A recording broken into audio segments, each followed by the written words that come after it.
Eu orei por ele e ele disse que se sentiu melhor. E ele desceu, então foi embora. Ficou nervoso, agitado. Ele saiu de lugar em lugar, em todo mundo. Ore por mim, ore por mim. E ele amava o Senhor, mas finalmente chegou a um estado que ele foi mandado para Maio.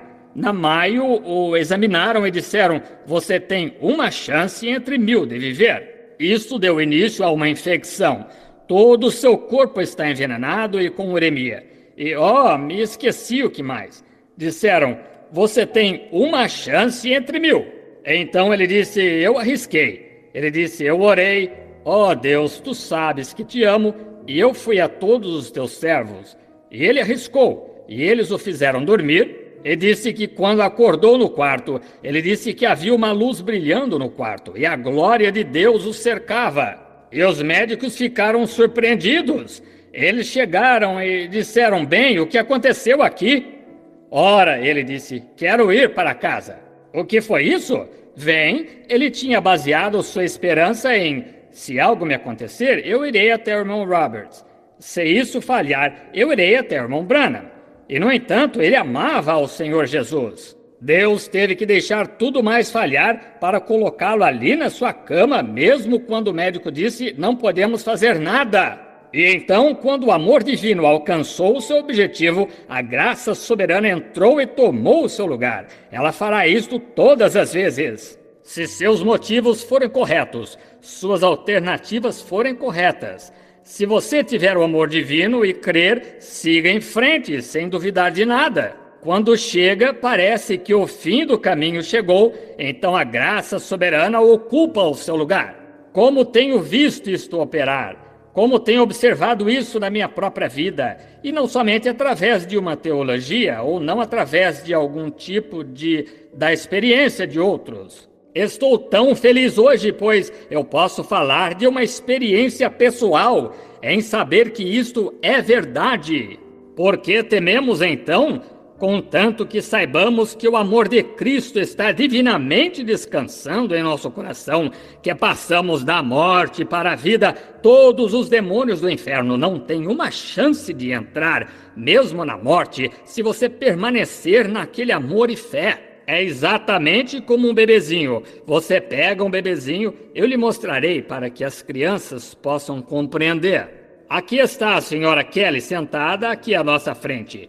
Quando um soldado bêbado, eu creio que foi, colidiu contra eles lá e ela foi apanhada como morta aqui, eles a colocaram em um hospital, inconsciente. Quando tudo tinha falhado e ela ia embora, e ainda com o amor de Deus em seu coração, ela sobreviveu.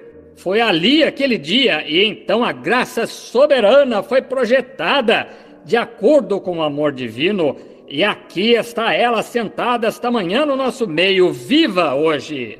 Vejam, é algo que acontece quando você chega no fim do seu caminho, quando você chega a um ponto onde não consegue se mover.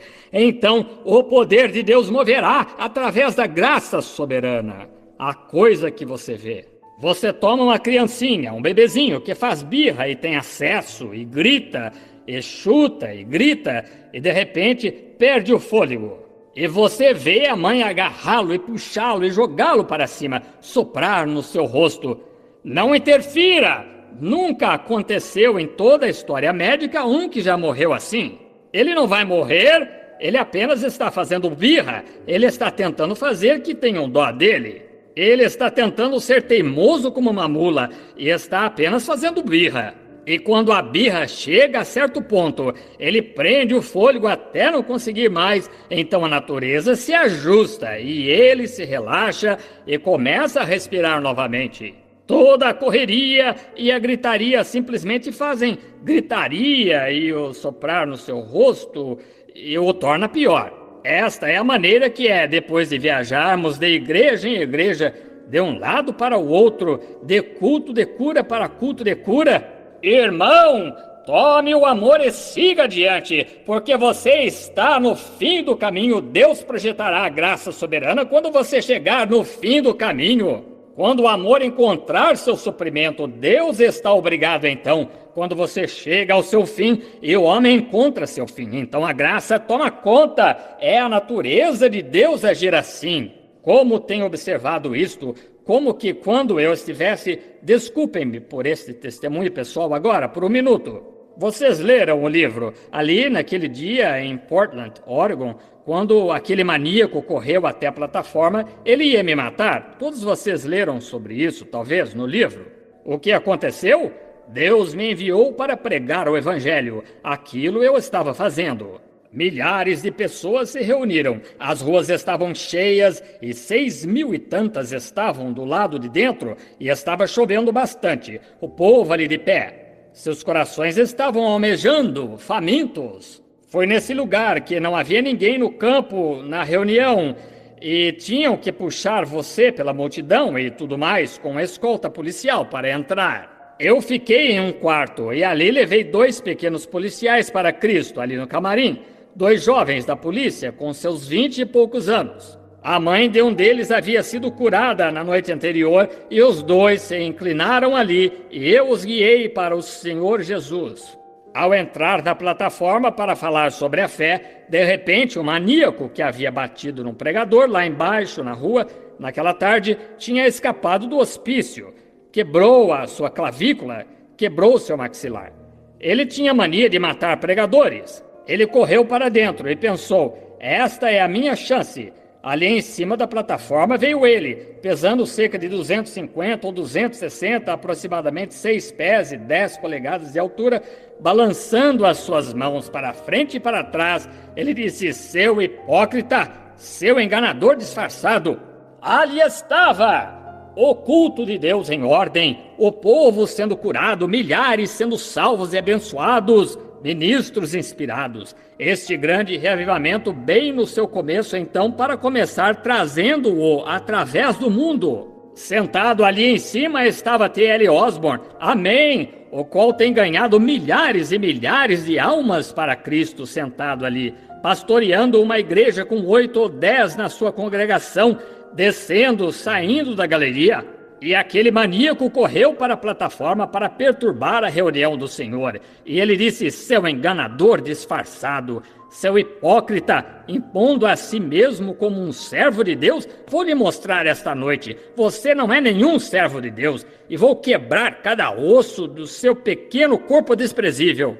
E ele subiu ali em cima e cerrou o seu grande punho para me acertar. Eu virei, os pregadores se espalharam e tudo mais, parou, e ele escarrou o seu cuspe em minha face. Ele disse, seu enganador disfarçado, vou lhe mostrar o quanto você é servo de Deus, seu enganador. Eu não disse uma só palavra, eu apenas olhei para ele e de repente o Espírito Santo, algo mais. O que você pensaria se um homem cuspisse no seu rosto? Ora, se você fosse meio genioso, você se irritaria? Claro que se irritaria. E ali apareceram 2 soldados, os mesmos 2 soldados que, com aquelas coisas nas suas mãos para derrubar o homem, para tirá-lo, mas eu não poderia deixá-los fazer aquilo. Deus tinha trazido amor no meu coração por aquele ser mortal. Eu pensei, não é o homem, foi o diabo que o deixou nessa condição. Aquele homem seria um homem normal que desejaria amar e viver como os outros homens fazem, mas foi o diabo que o deixou desse jeito. E um amor começou a fluir por aquele homem, e de repente aquele homem caiu e se prostrou aos meus pés ali.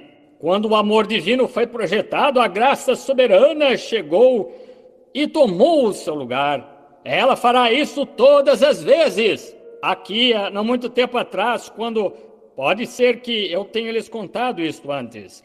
No ano passado, no ano retrasado, é isto agora... Eu estava cortando a grama lá do meu quintal, tentando aparar a grama do meu quintal ali ao redor. Eu tive que parar e mudar de roupa para ir orar por alguém. Saí, bem, minha grama estava alta. Antes de eu, lá atrás, antes de eu conseguir cortar a frente, ela crescia. E então um dia, eu estava lá atrás com minha velha máquina de cortar grama, aparando, tentando um aparador pequeno a motor. E eu esqueci que ali havia um ninho de marimbondo caçador no canto ali, e eu bati o cortador nisso. E lá atrás eu havia tirado a minha camisa e estava sem camisa. Eu bati na cerca com o cortador de grama e sem camisa. Num instante eu fiquei todo coberto de marimbondos sem camisa. Vocês sabem o que são, um enorme enxame de marimbondos. A pessoa poderia morrer por causa deles. Uns enormes, zumbindo.